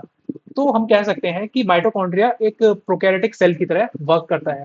ठीक है, इसके बारे में जैसे जैसे हम पढ़ेंगे ना उसके डिवीजन के बारे में, ठीक है, या फिर जो हम बात करें इनके डीएनए के बारे में, तो वो एक तरीके से आपको दर्शाएगा कि वो कंप्लीटली एक प्रोकैरियोटिक सेल की तरह बिहेव करता है माइटोकॉन्ड्रिया। इसी कैरेक्टरिस्टिक देखते हैं। Number, variable depending upon the physiological activity. अब जैसी जिस बंदे की एक्टिविटी है, जैसी जिस सेल्स की एक्टिविटी है, वैसे ही उतने उतने ज्यादा उसमें माइटोकॉन्ड्रिया होंगे। अगर वो ज्यादा एक्टिव सेल है तो उसके अंदर ज्यादा माइटोकॉन्ड्रिया होंगे, ऑब्वियस सी बात है। Shape and size, considerable variability. ठीक है, टिपिकल शेप, सॉसेज शेप और सिलिंड्रिकल, कुछ इस तरीके की शेप होती है एक माइटोकॉन्ड्रिया की। ठीक है,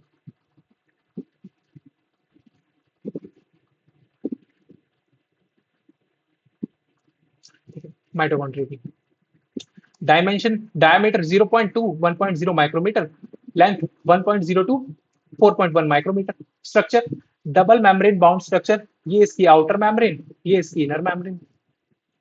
आउटर में forms continuous limited boundaries, forms का कंटिन्यूस लिमिटेड बाउंड्री मतलब ये लिमिटेड बाउंड्रीज बनाती है finally. Inner membrane forms infolding, जो इसकी इनर मेम्ब्रेन है इसमें इनफोल्डिंग देख रहे हो आप यहाँ पे, कॉल्ड सिस्ट्रे, cristae and towards matrix. Cristae, ये होता है क्रिस्टे, ये जो फोल्ड्स है ना इनको हम कहते हैं क्रिस्टे। क्रिस्टे वो सिस्टर ने अलग है जो गोल्जी बॉडीज और एंडोप्लाज्मिक रेटिकुलम में है, ये क्रिस्टे है। ठीक है, two aqueous compartment, outer compartment and the inner compartment, ये इसके अंदर होता है मैट्रिक्स। ठीक है, matrix. Dense homogenous substrate filling inner compartment, मतलब इसके अंदर काफी मैट्रिक्स होता है, इसके अंदर काफी ज्यादा फ्लूइड्स होता है, फ्लूइड होता है, होमोजेनियस सब्सटेंसेस होते हैं। ठीक है, एंजाइम्स होते हैं, इसके अंदर भी काफी ज्यादा एंजाइम्स होते हैं, राइबोसोम्स होते हैं इसके पास, इसके राइबोसोम्स होते हैं। ठीक है, अभी काफी सारी चीजें हम पढ़ने वाले हैं माइटोकॉन्ड्रिया के बारे में, अभी दिखेंगे आपको जैसे जैसे आप हम स्लाइड्स की तरफ बढ़ते हैं पार्ट्स के बारे में। और इसके अंदर क्या होता है, सिंगल सेलुलर डीएनए होता है। ठीक है, फ्यू आरएनए मॉलिक्यूल्स होते हैं, राइबोसोम्स होते हैं 70s के। अब यहाँ पे राइबोसोम्स को देखो, लास्ट वीडियो में हमने बात करी थी प्रोकैरियोट्स के अंदर कौन से थे राइबोसोम्स, प्रोकैरियोट्स के अंदर 70s के होते हैं, और इसके अंदर भी देखो कौन से हैं, 70s के हैं नहीं है। तो components of for protein synthesis, और प्रोटीन सिंथेसिस के लिए इसके पास खुद के कंपोनेंट्स होते हैं।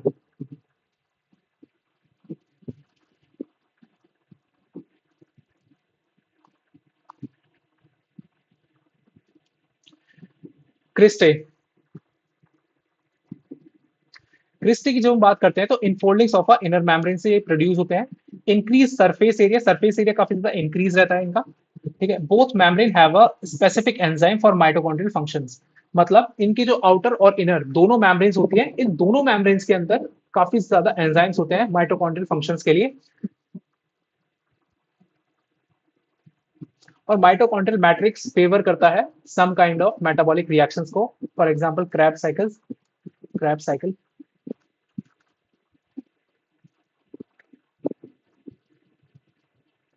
देखो ये है एक माइटोकॉन्ड्रिया। माइटोकॉन्ड्रिया की ये है इसकी इनर मेम्ब्रेन, ये है इसकी आउटर मेम्ब्रेन। ये आउटर है, ठीक है, outer membrane, inner membrane, inter membranal space, membrane के बीच में जो ये स्पेस दिख रहा है आपको, ठीक है, ये इनर मेम्ब्रेन की इनफोल्डिंग्स है। इन्हीं को इन्होंने क्या कहा, क्या क्या है, क्रिस्टे, ठीक है, ये इनका डीएनए है। और इनके अंदर ये इनके राइबोसोम्स मॉलिक्यूल है, इनके प्रोटीन सिंथेसिस मशीनरी, और ये मैट्रिक्स है, ठीक है। अभी माइटोकॉन्ड्रिया ही हमारा एटीपी को प्रोड्यूस करता है, इसे ही हम energy house of a cells कहते हैं। और इसके पास एंजाइम है एटीपेज एंजाइम, और इस एटीपेज एंजाइम में एफओ एंड एफ1 पार्टिकल्स होते हैं। ये एफओ एंड एफ1 पार्टिकल्स को आप पढ़ोगे इलेक्ट्रॉन ट्रांसपोर्ट चेन में, इलेक्ट्रॉन ट्रांसपोर्ट चेन में, ठीक है, या फिर हम कहें, बात करें एटीपी प्रोडक्शन में, एटीपी प्रोडक्शन जब हम पढ़ेंगे ना प्लांट फिजियोलॉजी में।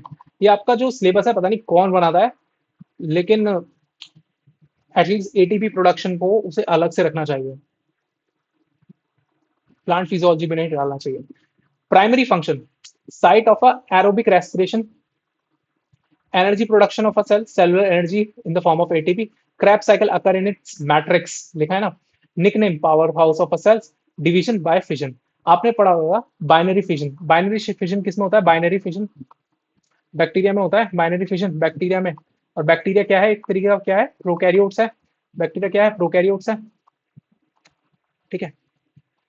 और माइटोकॉन्ड्रिया 70s राइबोसोम्स, ठीक है। इसका डिवीजन कैसे होता है? बाइनरी फिजन के द्वारा। इसके अंदर ही बाइनरी फिजन, ठीक है। तो देख सकते हो आप माइटोकॉन्ड्रिया किस तरीके से वर्क कर रहा है। माइटोकॉन्ड्रिया बेटा वर्क कर रहा है एक तरीके से आपके प्रोकैरियोटिक सेल की तरह। नेक्स्ट जब हम क्लोरोप्लास्ट पढ़ने वाले हैं, ठीक है, तो क्लोरोप्लास्ट के पास भी अपना ही ओन डीएनए होता है। क्लोरोप्लास्ट के पास वो भी एक तरीके से बाइनरी फिजन की तरह ही वो रेप्लिकेट करता है। उसके पास भी राइबोसोम्स होते हैं अपने।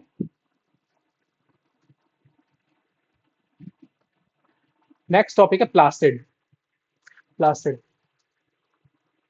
प्लास्टिड जो होता है वो मेनली आपके प्लांट सेल्स में ही प्रेजेंट होता है प्लांट सेल में। प्लांट सेल में प्लास्टिड्स प्लांट सेल्स में प्रोड्यूस होते हैं, प्लांट सेल में ही प्रेजेंट होते हैं। Occurrence all plant cells, euglenoids, easily observed under the microscope. Large cell होती है काफी ज्यादा। Characteristics, bear specific pigment, impart specific colour to the plant. आप लोग देखते हो ना, आपने कुछ बरगद के पेड़ को देखा होगा, बनाना ट्री को, तो उसके जो पत्ते होते हैं काफी पर्पल पर्पल कलर के होते हैं, ठीक है। आपने देखा होगा डिफरेंट डिफरेंट काइंड के पौधे होते हैं जिनके कलर होते हैं पर्पल कलर के, येलो कलर के, ठीक है। और आपने ग्रीन कलर के तो मोस्ट ऑब्वियस देखे ही होंगे। तो डिफरेंट डिफरेंट जो कलर होते हैं प्लास्टिड की वजह से होते हैं, उसमें डिफरेंट डिफरेंट काइंड के प्लास्टिड प्रेजेंट होते हैं, ठीक है। On the basis of a pigments, plastid can be classified into three types. One is chloroplast, next is chromoplast, another one is leucoplast. Chloroplast के पास क्लोरोफिल पिगमेंट होता है and carotenoid pigment होता है, reddish colour का, ठीक है। Chlorophyll pigment होता है ये ग्रीन कलर का और ये रेडिश कलर का होता है, responsible for trapping light energy for photosynthesis. अब जिसके पास क्लोरोप्लास्ट होगा वही केवल फोटोसिंथेसिस परफॉर्म कर पाएगा। क्रोमोप्लास्ट जहां होगा, contain fat soluble carotenoids pigment like carotene, xanthophyll and others, gives yellow, orange and red color to the plants। मतलब कि ये एक तरीके से रेड कलर प्रोवाइड करेंगे, yellow colour and orange colour, ठीक है, प्लांट्स के डिफरेंट डिफरेंट जो पार्ट्स होता है उनमें।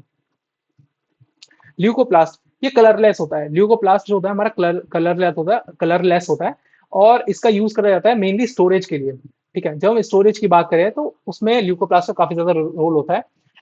ल्यूकोप्लास्ट के अंदर आते हैं एमाइलोप्लास्ट जो स्टोर करता है carbohydrate as a starch, like example potato. Elaioplast oil and fats के लिए, एल्यूरोप्लास्ट प्रोटीन के लिए, ठीक है। एल्यूरो आर आ रहा है तो प्रोटीन से याद रखना, इलियोप्लास्ट ओ आ रहा है तो ऑयल एंड फैट से याद रखना, एमाइलोप्लास्ट मतलब कार्बोहाइड्रेट। इस तरीके से आप याद रखोगे तो याद रहेगा एमाइलोप्लास्ट, इलियोप्लास्ट एंड आपका एल्यूरोप्लास्ट। एल्यूरोप्लास्ट प्रोटीन से, इलियोप्लास्ट ऑयल से एंड फैट से, एंड आपका एमाइलोप्लास्ट कार्बोहाइड्रेट से, क्लियर। अब चलते हैं स्ट्रक्चर की तरफ से। स्ट्रक्चर कैसा होता है क्लोरोप्लास्ट के, जब हम स्ट्रक्चर की बात करते हैं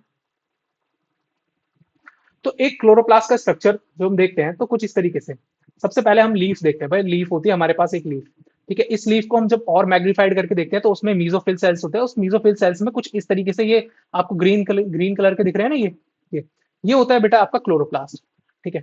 अब एक मीजोफिलिक सेल में कितने ज्यादा क्लोरोप्लास्ट होते हैं, जो डिपेंड करता है मीजोफिलिक सेल में। अब क्लोरोप्लास्ट कैसा दिखता है, उसमें क्या क्या चीजें होती हैं, उन सब चीजों को पढ़ते हैं, फिर उसके बाद उसकी फिगर देखते हैं। चलो पहले फिगर ही देखते हैं फटाफट, उसमें से हमें जल्दी समझ में आता है, ठीक है। ये क्लोरोप्लास्ट की फिगर है, ठीक है। इस क्लोरोप्लास्ट, ये भी एक डबल मेम्ब्रेनस सिस्टम है, डबल मेम्ब्रेन होती है इसके पास भी, डबल मेम्ब्रेन, माइटोकॉन्ड्रिया की तरह ये भी एक डबल मेम्ब्रेन है, डबल मेम्ब्रेन, ठीक है। इसकी जो डबल मेम्ब्रेन है,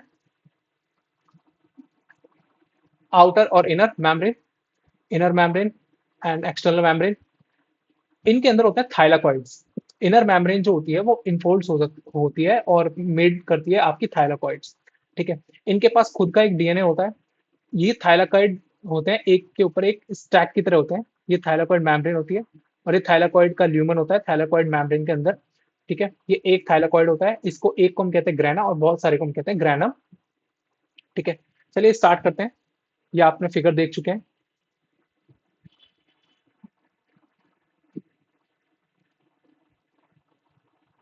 क्लोरोप्लास्ट के structure, locomotion majority found in the mesophyllic cells of a leaf, ठीक है। मीजोफिलिक सेल्स है, ठीक है। And shape and size, lens shape, oval and spherical, discoid and ribbon like structure. Membrane system, double membrane bound, inner membrane less permeable than the outer membrane, same as mitochondria, inner membrane है वो semi permeable है। Internal structure, अब different different kind के structure होते हैं। Stroma होता है, stroma is the colourless aqueous protein rich fluid matrix inside the chloroplast that surround the thylakoid membrane include grana, ठीक है। ग्रेना क्या है, एक तरीके का स्टैक है, ठीक है। Thylakoid, organize flattened membranous stack in the stroma. देखो स्ट्रोमा क्या है, ये इसके अंदर का फ्लूइड है, ये सारा स्ट्रोमा है, ये येलो कलर का दिख रहा है ना आपको, ये स्ट्रोमा है, स्ट्रोमा फ्लूइड। इस स्ट्रोमा के अंदर थाइलाकॉइड मेम्ब्रेन है। थाइलाकॉइड मेम्ब्रेन एक स्टैक की फॉर्म में अरेंज्ड है, ठीक है। स्टैक की फॉर्म में, जिसे हमने ग्रैनम कहा है। ये पूरा का पूरा एक जो कहलाता है, ये पूरा ग्रैनम है बेटा, पूरा एक, ये है ग्रैनम एक, ठीक है। बहुत सारे को हम कहते हैं grana. Integral thylakoid, individual thylakoid, मतलब इंटरग्रेनल थाइलाकॉइड, एक थाइलाकॉइड को इंटरग्रेनल थाइलाकॉइड का है। Stroma lamellae, stroma lamellae and grana lamellae. Stroma lamellae क्या है, stroma lamellae these are the flat membranous tubules that connects the interconnected grana stacks throughout the stroma. मतलब इस stroma के अंदर फाइनली जो एक दूसरे को कनेक्ट कर रही है ना, एक ग्राना को दूसरे ग्राना से, तो फाइनली ये कौन सी है, ग्राना lamellae, stroma lamellae, ग्राना lamellae. These are the stacks of a disc-shaped thylakoid membranes containing chlorophyll and are the site for the light-dependent reaction of photosynthesis. Means इस स्ट्रोमा लैमली के अंदर फाइनली एक स्पेस होता है, ठीक है। उस स्पेस में जहां पे आपकी लाइट रिएक्शन परफॉर्म होती है थाइलाकॉइड मेम्ब्रेन में, उस जगह को कहा क्या कहा गया, ग्राना लैमली। ल्यूमन, ल्यूमन क्या है, वो space enclose by the thylakoid membrane. अब किसी भी चीज को ल्यूमन कैसे कहा जाता है, जो थाइलाकॉइड मेम्ब्रेन के अंदर जो फ्लूइड है ना, तो उसको ल्यूमन कहा गया, स्पेस को जिसके अंदर फ्लूइड फिल्ड है, grana lamellae. These are the stacks of a, grana lamellae को एक बार फिर से देखते हैं बच्चों, क्या है, कंफ्यूज नहीं होना है बिल्कुल भी। Grana lamellae, these are the stack of disc shape thylakoid membrane, ठीक है, containing chlorophyll and other site for light dependent reaction for photosynthesis. मतलब ये जो कंप्लीट है यहाँ पे एक दूसरे के ऊपर, ठीक है। यहाँ पर कुछ लाइट डिपेंडेंट रिएक्शन के लिए इंपॉर्टेंट कंपाउंड या फिर उनका प्रोडक्ट प्रेजेंट रहते हैं, ठीक है, जिनके यूज से फाइनली फोटोसिंथेसिस परफॉर्म होता है। कंपोनेंट्स की बात करें, stroma contain enzymes, carbohydrates, protein and protein synthesis. Small double standard circular DNA molecule, ribosomes, 70s ribosomes, then the cytoplasmic 80s ribosomes. मतलब इनके अंदर कौन से राइबोसोम्स होंगे, 70s के, same as mitochondria. Thylakoid contain chlorophyll pigments, thylakoid के अंदर chlorophyll pigments होंगे जो लाइट हार्वेस्टिंग कॉम्प्लेक्स के साथ फाइनली लाइट को हार्वेस्ट करेंगे और फोटोसिंथेसिस परफॉर्म करेंगे।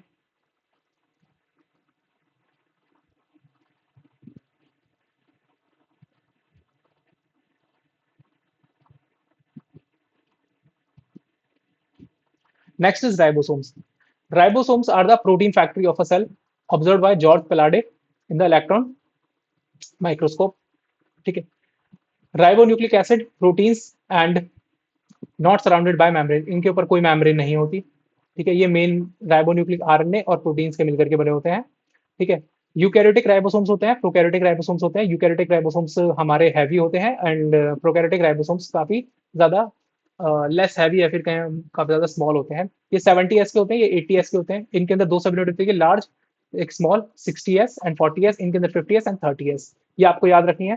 ठीक है, S stand for Svedberg unit, stand for sedimentation coefficient, indirect measure of a density and the size. ये मैं लास्ट क्लास में प्रोकैरियोटिक वाली वीडियो में अगर आप जाकर के देखेंगे तो मैं बता चुका हूँ बहुत अच्छे से प्रोकैरियोटिक सेल में।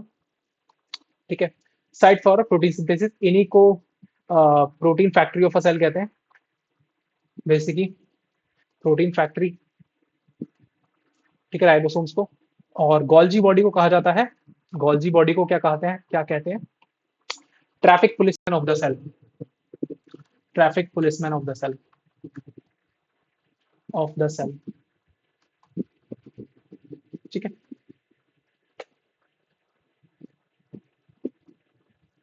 Next is cytoskeleton. जब हम साइटोस्केलेटन की बात करते हैं तो साइटोस्केलेटन बेटा एक सेल के अंदर ना, जैसे आपकी बॉडी के अंदर स्केलेटल सिस्टम है तो वो आपकी बॉडी का एक तरीके से मेन फ्रेमवर्क होता है, उसी तरीके से जो साइटोस्केलेटन होता है तो वो एक तरीके से सेल का स्केलेटन सिस्टम है जो उसे एक फ्रेमवर्क प्रोवाइड करता है, डिफरेंट डिफरेंट कंपार्टमेंटलाइजेशन को फॉर्म करता है, जिसके अंदर different different organelles stable out होते हैं। ठीक है, कुछ इस तरीके से, इस तरीके का कुछ नेटवर्क होता है। ठीक है, साइटोस्केलेटन का सेल के अंदर। ठीक है, साइटो मीन्स मतलब क्या होता है? सेल। स्केलेटन आप जानते हो, skeletal system, skeleton system, elaborate network and filamentous proteinaceous structure present in cytoplasm, ये साइटोप्लाज्म में प्रेजेंट होता है। Components microtubules, microfilaments and intermediate filaments. मतलब एक साइटोस्केलेटन तीन चीजों का मिलकर के बना होता है, microtubules, microfilaments and intermediate filaments. इन तीनों चीजों का मिलकर के आपका एक साइटोस्केलेटन मिलकर के बनता है। अब डिफरेंट डिफरेंट जो कंपोनेंट्स हैं, माइक्रोफिलामेंट्स हो गए, इंटरमीडिएट फिलामेंट्स हो गए, माइक्रोट्यूब्यूल्स हो गए, इन तीनों के डिफरेंट डिफरेंट फंक्शंस हैं, इन तीनों के ही अपने अपने प्रोटीन्स हैं। बेसिकली इंटरमीडिएट फिलामेंट जो होते हैं इनका कोई मोटर प्रोटीन नहीं होता है। ठीक है, बाकी माइक्रोफिलामेंट और माइक्रोफिलामेंट्स और माइक्रोट्यूब्यूल्स इनका अपना एक प्रोटीन होता है। ठीक है, मोटर प्रोटीन। ठीक है, माइक्रोफिलामेंट्स की जब हम बात करते हैं इनके पास मायोसिन है। ठीक है, मायोसिन है, moves along actin filament and involve in the contraction and transport. देखो, जब आप मसल कॉन्ट्रैक्शन की बात करते हो तो उसमें दो तरीके के मोटर प्रोटीन की बात करते हो, एक्टिन एंड मायोसिन। तो इसके पास एक्टिन फिलामेंट होते हैं माइक्रोफिलामेंट्स के पास, और myosin is a motor protein. Motor protein क्या है माइक्रोफिलामेंट का? मायोसिन। माइक्रोट्यूब्यूल्स का क्या है? काइनेसिन एंड डायनिन। काइनेसिन क्या करता है? ये पॉजिटिव प्लस एंड की तरफ मूव करता है किसी भी चीजों को। Positive and and minus and कौन कौन से हैं देखो। पॉजिटिव एंड है ये जो प्लाज्मा मेम्ब्रेन के पास होता है, ये पॉजिटिव एंड होता है। न्यूक्लियस की तरफ, न्यूक्लियस जो होता है बीच में, ठीक है, न्यूक्लियस यहाँ पर नेगेटिव होता है, नेगेटिव एंड। ठीक है, याद रहेगा ये सभी को। तो पॉजिटिव एंड डायरेक्टेड कौन से हैं? काइनेसिन, काइनेसिन एंड नेगेटिव एंड डायरेक्टेड कौन से हैं? डायनिन। इंटरमीडिएट फिलामेंट्स ये सपोर्ट करते हैं नो एक्टिव मोटर मूवमेंट, इनके पास कोई मोटर मूवमेंट नहीं होती, मोटर प्रोटीन्स नहीं होते, ये मेनली फ्रेमवर्क सपोर्ट स्ट्रक्चर का काम करते हैं। फॉर एग्जांपल किसी वेसिकल्स को अभी हमने पढ़ा था, किसी वेसिकल्स को आपके गोल्जी से, ठीक है, निकल करके लाइसोसोम तक जाना है, लाइसोसोम तक।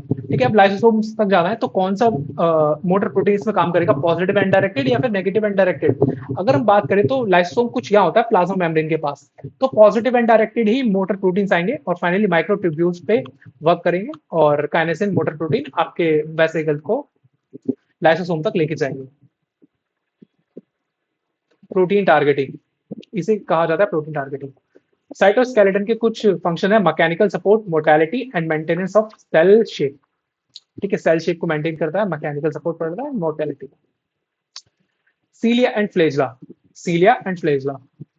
सीलिया एंड फ्लेजला को पहले डिस्कस कर चुके हैं प्रोकैरियोटिक्स वाली वीडियो में, लेकिन यहाँ पे यूकैरियोटिक सेल में सीलिया एंड फ्लेजला काफी थोड़ा डिफरेंट होता है।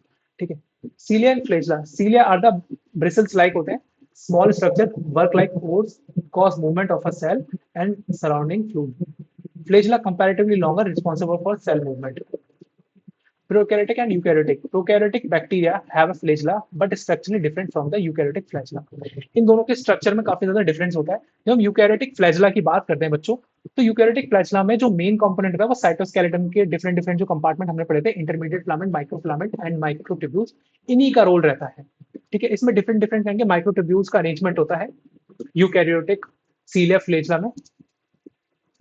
इनका स्ट्रक्चर की जो हम बात करते हैं, covered with the plasma membrane, core इनका called axonome. Axonome contain the microtubules running parallel to long axis.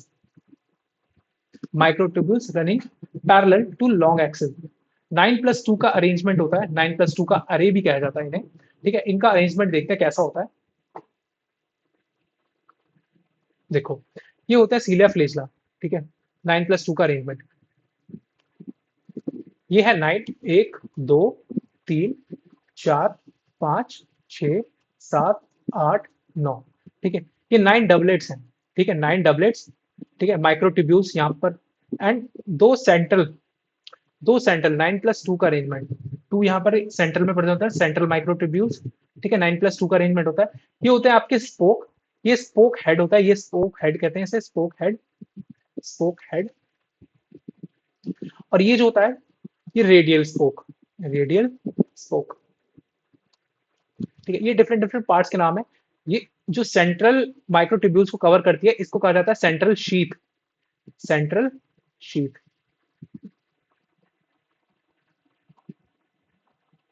Central sheath, central sheath. ठीक है, तो 9+2 का अरेंजमेंट क्या कहता है?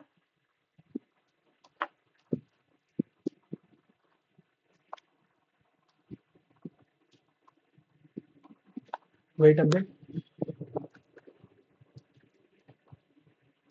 सो arrangement, 9 doublets of a radially arranged peripheral microtubules.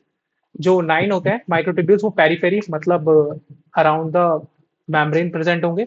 ठीक है, centre pair centrally located microtubules.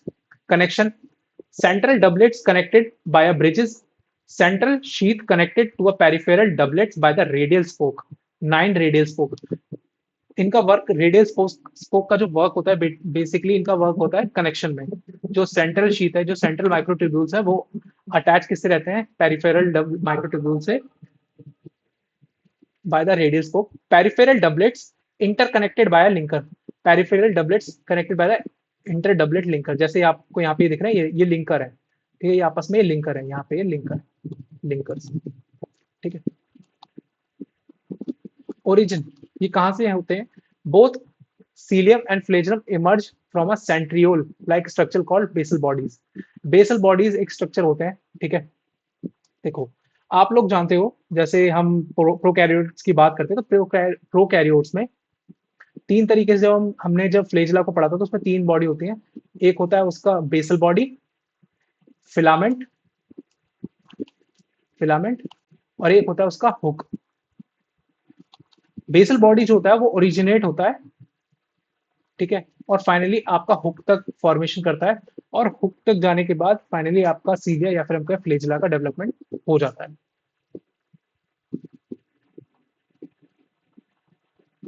Next है सेंट्रियोल एंड सेंट्रोसोम। सेंट्रियोल और सेंट्रोसोम ये दोनों काफी ज्यादा इंपॉर्टेंट है सेल डिवीजन के पॉइंट ऑफ व्यू से। सेल डिवीजन, सेल डिवीजन के पॉइंट ऑफ व्यू से काफी ज्यादा इंपॉर्टेंट है। ठीक है, organelles contain 2 cylindrical structure called centrioles. ठीक है, 2 सिलेंड्रिकल स्ट्रक्चर होते हैं, ये हॉलो सिलेंड्रिकल स्ट्रक्चर नहीं है, इनके अंदर काफी ज्यादा फ्लूइड फिल्म होता है। ठीक है, और ये सिलेंड्रिकल स्ट्रक्चर आपस में एक दूसरे के परपेंडिकुलर होते हैं, कुछ इस तरीके से परपेंडिकुलर रहते हैं कि जैसे एक है वो दूसरे के ऊपर कुछ इस तरीके से परपेंडिकुलर रहेगा। ठीक है, सेंट्रियोल के organization, 2 centriole cell lie perpendicular to each other. Each have a cart wheel like organization. Cart wheel appearance आप लोग जानते हैं ना, कुछ इस तरीके से कार्ट व्हील अपीयरेंस आता है ऐसे, ठीक है, कुछ इस तरीके से अपीयरेंस रहता है इनका,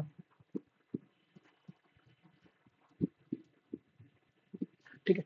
इस तरीके से आप लोग देख देख भी पा रहे हैं यहाँ पे। स्ट्रक्चर की बात करते हैं तो इसके अंदर क्या होता है, इनका भी स्ट्रक्चर ना सिमिलर होता है, बट इनमें क्या डिफरेंस है आप लोगों ने अभी देखा, अभी हमने सिलिया एंड फ्लैजेला के बारे में पढ़ा कि उनमें 9+2 का अरेंजमेंट था। इनके अंदर क्या होता है कि इनमें 9+0 का अरेंजमेंट होता है, ठीक है। सेंट्रल हब होता है बट इसमें सेंट्रल माइक्रोट्यूब्यूल्स नहीं होते हैं। 9 evenly spaced peripheral fibrils of a tubulin protein, इसमें माइक्रोट्यूब्यूल्स होते हैं, ठीक है, और उसमें माइक्रोट्यूब्यूल्स थे। इसमें ट्रिपलेट होते हैं माइक्रोट्यूब्यूल्स, और वहां पे क्या थे, डबलप जो पेरिफेरल पे थे, इस ट्रिपलेट एडजेसेंट ट्रिपलेट हुआ बाय द लिंकर, वहां पे लिंकर से कनेक्ट है, यहाँ पर भी लिंकर से कनेक्ट होते हैं, ठीक है। यहाँ पर एक हब होता है, the central proteinaceous part of a proximal region, यहाँ पे एक हब है, central hub. Radial spoke connected hub to the peripheral triplet, मतलब पेरिफेरल ट्रिपलेट्स जो है माइक्रोट्यूब्यूल्स ट्रिपलेट, उनको कनेक्ट करता है सेंट्रल हब से कौन, रेडियल स्पोक। वहां पर भी रेडियल स्पोक का यही वर्क था। Form basal body of a cilia and flagella, same वहीं से जहां से आपके सील एंड फ्लेजला ओरिजिनेट होते हैं। Form spindle fibre during the cell division in the animal cells, ये काफी ज्यादा इंपॉर्टेंट फंक्शंस हैं, ठीक है। Give rise to the spindle apparatus during the cell division, spindle apparatus का फॉर्मेशन करता है during the cell division.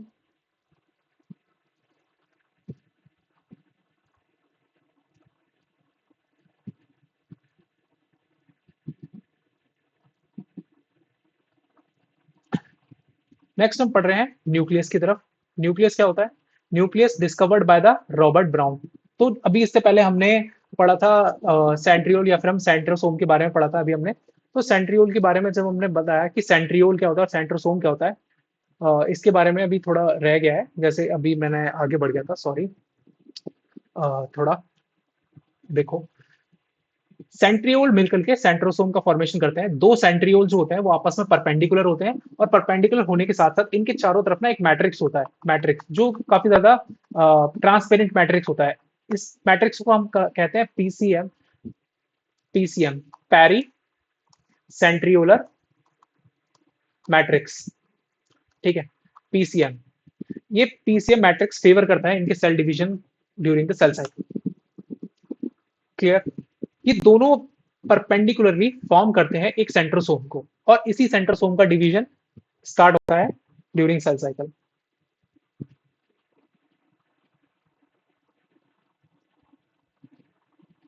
Nucleus, यहां पर अगर हम बात करें, यहां पर अगर हम बात करें कि इनका डिवीजन में स्पिंडल फाइबर्स कैसे जनरेट होते हैं, तो आप लोगों ने देखा होगा, अगर आप लोग इससे पहले अगर आप लोग जानते हो कि सेल साइकिल क्या होती है, सेल डिवीजन क्या होता है, तो आपने देखा होगा स्पिंडल फाइबर कैसे जनरेट होते हैं, कि सबसे पहले क्या होता है, आपके सेंट्रोसोम का डेवलपमेंट स्टार्ट होता है, तो दो सेंट्रोसोम बनते हैं, अपने अपोजिट अपोजिट पोल्स पे चले जाते हैं, और फाइनली क्रोमोसोम्स जो होते हैं वो बीच में आ जाते हैं, क्रोमोसोम्स, और उनसे उनके स्पिंडल फाइबर्स अटैच हो जाते हैं। ये सेंट्रोसोम होते हैं, सेंट्रोसोम, ये स्पिंडल फाइबर, स्पिंडल फाइबर, ये बीच में क्रोमोसोम्स आ जाते हैं, क्रोमोसोम्स। तो स्पिंडल फाइबर्स का जनरेट भी क्रोमो सेंट्रोसोम ही करते हैं। नेक्स्ट चलते हैं अपना फाइनली न्यूक्लियस की तरफ। तो न्यूक्लियस की डिस्कवरी रॉबर्ट ब्राउन ने की थी, और chromatin name given by the Flemming to a material stained by basic dye. जो साइंटिस्ट थे फ्लेमिंग, तो उन्होंने क्रोमोसोम को जब डीएनए को स्टेन करना कोशिश करा, क्रोमोसोम को जब उन्होंने स्टेन करा तो उन्हें एक लाइट रीजन मिला, एक डार्क रीजन मिला, तो उन्हें उन्होंने क्रोमैटिन नाम दिया, ठीक है। इनको दो पार्ट्स में डिवाइड किया जाता है, यू क्रोमैटिन एंड हेटेरोक्रोमैटिन, उनके बारे में फिर कभी डिस्कस करेंगे, ठीक है। लेकिन फिर भी चलो, आप लोग जानते होंगे कुछ कुछ बच्चों, हेटेरोक्रोमैटिन क्या होता है, heterochromatin and you chromatin. Heterochromatin transcriptionally active होता है, transcriptional, transcriptionally inactive,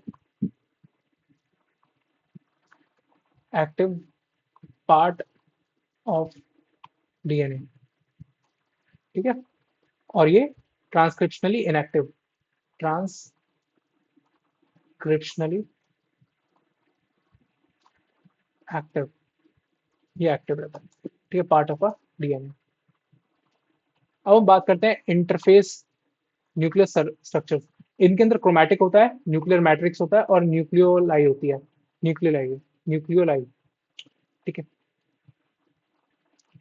chromatin highly extended nucleo protein fibre, nuclear matrix होता है जिसे हम न्यूक्लियोप्लाज्म कहते हैं, वन और मोर स्फेरिकल बॉडीज होती हैं, सिंगुलर जिसे हम एक को न्यूक्लियोलस कहते हैं।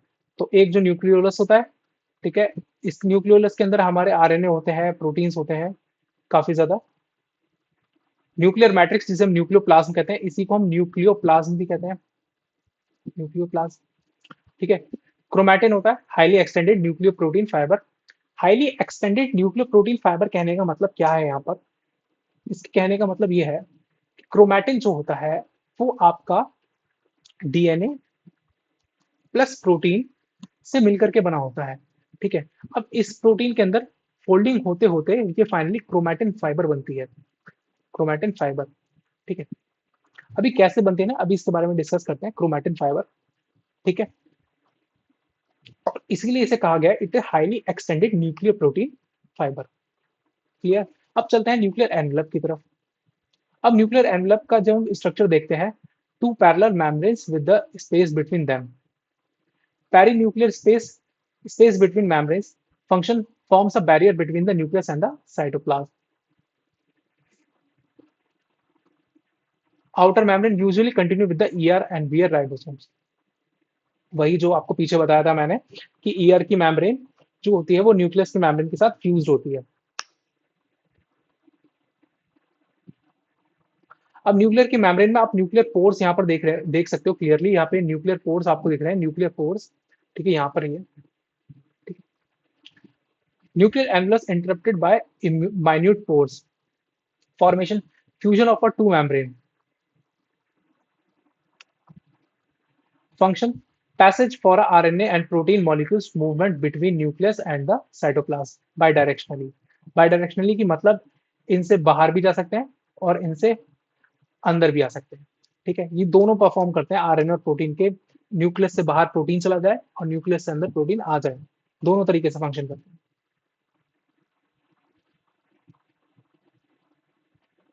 देखो अभी क्रोमैटिन के बारे में आने वाला है, अभी डिस्कस करते हैं। Nucleus number variation, normally one nucleus per cell, variation some organisms have a multiple nuclei per cell, example of a cells lacking of a nucleus like a erythrocytes and sieve tubes, ठीक है। ये plants के अंदर होती है बेटा, और ये एनिमल्स के अंदर आरबीसीज, ठीक है। Sieve tubes, sieve tube basically जो होती है ये आपकी फ्लोएम में होती है, फ्लोएम की जो हम बात करते हैं, फ्लोएम में, फ्लोएम सैप। न्यूक्लियोलस, न्यूक्लियोप्लाज्म के कंपोनेंट कौन से होते हैं? न्यूक्लियोप्लाज्म के अंदर न्यूक्लियोलस होता है, spherical structure in the nucleoplasm, continuous with the nucleoplasm not membrane bound, ठीक है। राइबोसोमल आरएनए सिंथेसिस, मतलब यहाँ पर काफी सारे आरएनए होते हैं, ठीक है। न्यूक्लियोलस के अंदर क्या होता है? RNA. Larger and more numerous in the cell actively synthesise protein, means कि न्यूक्लियस के अंदर भी कुछ प्रोटीन्स जो होते हैं वो सिंथेसाइज होते हैं, और उन प्रोटीन का सिंथेसिस कौन करता है? फाइनली न्यूक्लियस के अंदर प्रेजेंट होने वाले जो आरएनए होते हैं, आरएनए मॉलिक्यूल लाइक राइबोसोम्स, उनका formation. Chromatin loose indistinct network of nucleoprotein fiber in the interface, contain DNA, basic protein histone and non-histone protein plus RNA। देखो यहाँ पर जो आरएनए लिखा हुआ है इसे काटो, बिल्कुल काटो, बिल्कुल, क्योंकि भाई यहाँ पर डीएनए न्यूक्लियस की बात हो रही है, ठीक है। हम डीएनए को लेकर के चलते हैं। देखो क्रोमैटिन बनता कैसे है, हम देखते हैं सबसे पहले क्रोमैटिन के बारे में जानते हैं कि क्रोमैटिन बनता कैसे है। एक जो डीएनए की बात करें, एक सेल का डीएनए अप्रोक्सीमेटली 2 मीटर लेंथ का होता है, ठीक है। 2 मीटर लेंथ का मतलब इतना बड़ा डीएनए, मतलब आप दोनों हाथों को फैलाओगे ना मेरे, 2 मीटर के अप्रोक्स पटेगा, ठीक है। उसकी पैकेजिंग आप देखो कि कुछ इस तरीके से की गई है कि वो एक एक नेकेड आई से भी ना दिखने वाली चीज के अंदर वो पैक किया गया है, ठीक है, एक डीएनए को। देखो डीएनए है, डीएनए को फाइनली प्रोटीन के साथ मिला देते हैं, प्रोटीन के साथ अटैच होता है, प्रोटीन कौन सा है यहाँ पे? हिस्टोन। ठीक है, हिस्टोन प्रोटीन। तो फाइनली वो बनता है क्रोमैटिन। क्रोमैटिन के बाद बनता है वो क्रोमैटिन फाइबर। उसके अंदर और पैकेजिंग होती है, क्रोमैटिन फाइबर। ठीक है, इसको उठाते हैं और कहीं और लेके चलते हैं। तो इसको हम रखते हैं यहाँ पे, स्पेस हो तो।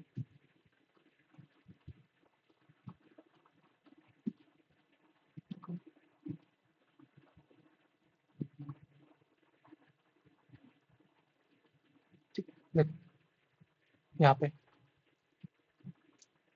क्रोमैटिन। ठीक है, क्रोमैटिन फाइबर। क्रोमैटिन फाइबर के बाद फाइनली बनता है उसका क्रोमोसोम। क्रोमोसोम। ठीक है, डीएनए प्लस प्रोटीन। प्रोटीन कौन सा? Histone protein. हिस्टोन प्रोटीन के बाद फाइनली क्रोमैटिन। क्रोमैटिन फाइबर में जुड़ते हैं आपके आकर के non histone protein. Non histone protein. Non histone protein आके क्रोमैटिन फाइबर में जुड़ जाते हैं। अब देखो कैसे कैसे चीजें फॉर्म होती है। आपने रस्सी को देखा है? रस्सी, रस्सी किस तरीके से आप किसी बॉल के ऊपर, आप फुटबॉल के ऊपर जब आप किसी रस्सी को लपेटते हो ना, उसी तरीके से हिस्टोन मॉलिक्यूल्स जो होते हैं ना, वो इस तरीके से होते हैं और फाइनली इस तरीके से,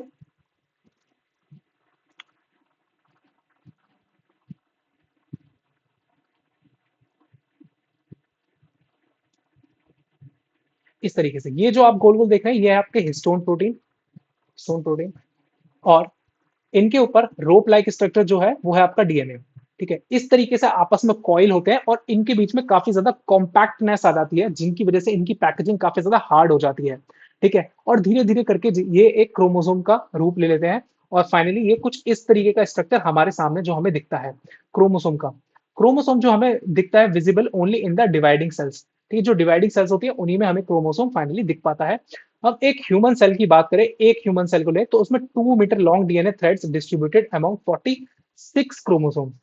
ठीक है, 2 मीटर लॉन्ग डीएनए डिस्ट्रीब्यूटेड है किसमें? 46 क्रोमोसोम्स में। ठीक है, 23 पेयर्स, 23 पेयर्स का मतलब कितने हो गए? 46 क्रोमोसोम्स। तो क्लियर हुआ क्रोमोसोम का फॉर्मेशन कैसे होता है? Due to packaging, due to packaging of a DNA, chromosome is formed, chromosome is formed। Clear?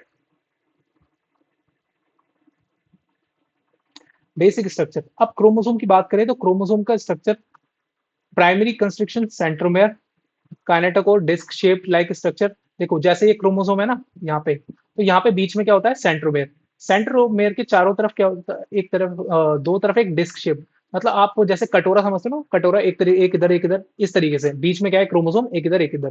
तो कवर की तरह होते हैं आपके काइनेटोकोर। काइनेटोकोर। और बीच में क्या होता है? सेंट्रोसोम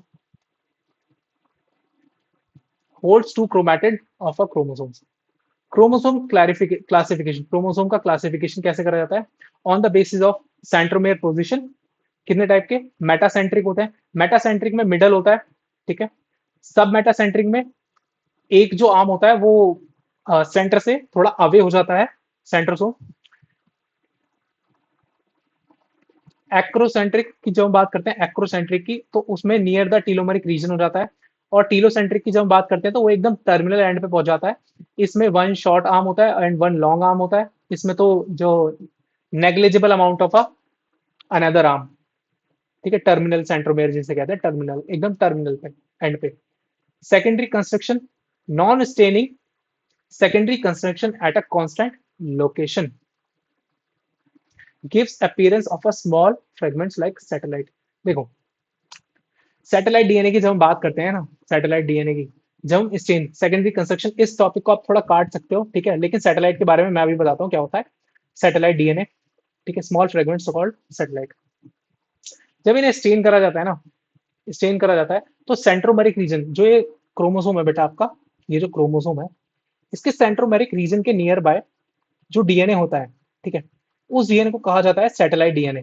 ठीक है, डिफरेंट डिफरेंट लोकेशन के अकॉर्डिंग डिफरेंट डिफरेंट सेंट्रोमेयर के लोकेशन के अकॉर्डिंग डिफरेंट डिफरेंट इसमें सैटेलाइट डीएनए होते हैं। Satellite DNA. ठीक है,